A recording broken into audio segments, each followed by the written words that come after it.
shine a light on, shine a light on me. Oh. The front-facing, the booster seat, and now that your kids have grown out of them, what to do with those seats? Well, Graham Lewis has an answer. He is the co-founder of Red Propeller, a socially responsible recycling company. In just 2 months, they've collected about 1,000 baby seats. Graham is with me in studio. So you've collected these seats. Why these baby car seats? Hi, good afternoon. It was a case of we were best known for VHS tape recycling, and so we needed to take a look at something that was the next big thing, the thing that we're not dealing with as a community, and it was child car safety seats. They end up in landfill, and we thought that was unacceptable.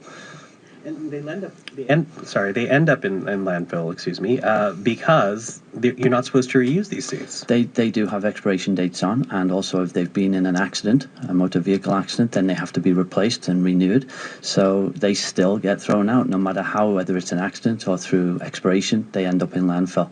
Do you have any idea how many are in landfill right now? Well, our estimates are around 250,000 end up in landfill every year in Ontario alone. And yes. And so many of the components are plastic. They don't easily biodegrade. They simply don't. None of it biodegrades. So you have to find a reuse or a recycling component of each one of the seats, and we've managed to do that. We've done our research development over several months, and we've found a use or an end use for the plastic, either recycling or reusing. I'm going to get to what you do with them, but okay. I want to begin with the idea. When did this idea come to you? How did it even come about that your next challenge would be baby car seats? Well, we knew that VHS tapes, which is what we're best known for, the recycling of VHS tapes and other magnetic media, we knew that that would have a shelf life, and we needed to find something to sustain the business moving forward. And then we looked at items that were going to landfill and currently not being dealt with.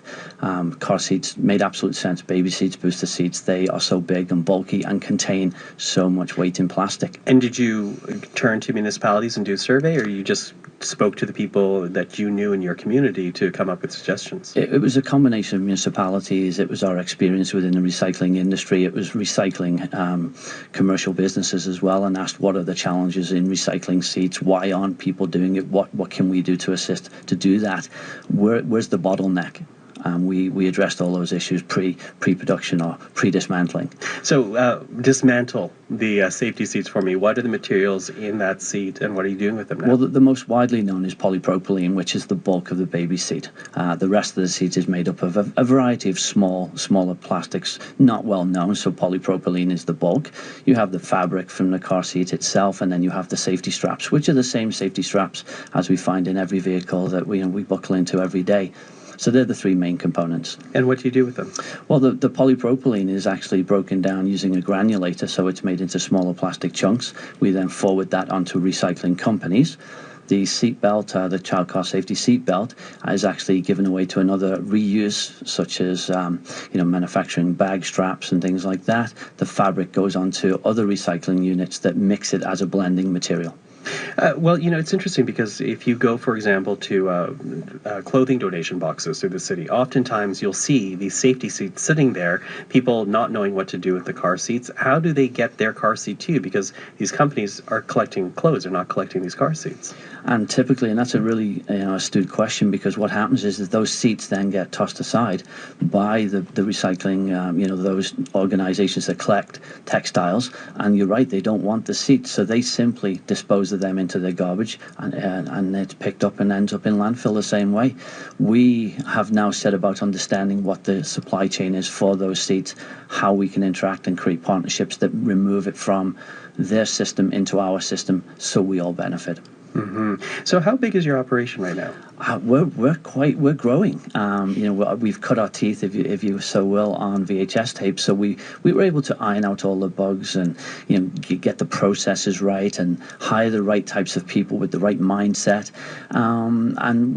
This car seats has moved us along now to the next step, and we think we're going to grow sustainably over the next 3 to 4 years.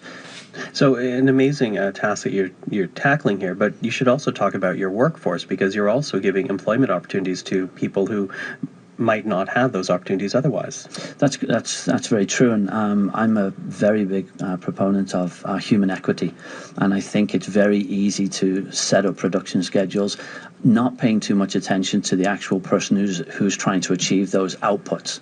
We've actually taken a reverse approach to that. We're looking at more the longer term, bigger picture. And by doing that, we've decided to employ people with barriers to employment, therefore meeting their schedule as opposed to our schedule.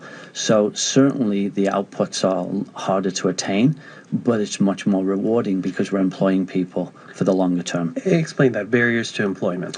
Barriers to employment, it could be anything from a criminal record, a mental health journey, so as a consumer survivor, or somebody that just struggles with the language of within Canada. So they may be a new immigrant to Canada that has come here as a doctor but can't yet get into the system. So why don't they join us, learn a language and learn a Canadian language, and then move that into opportunities around the resume building for future employment opportunities. So for some people, a barrier is very small and is a hiccup in their journey.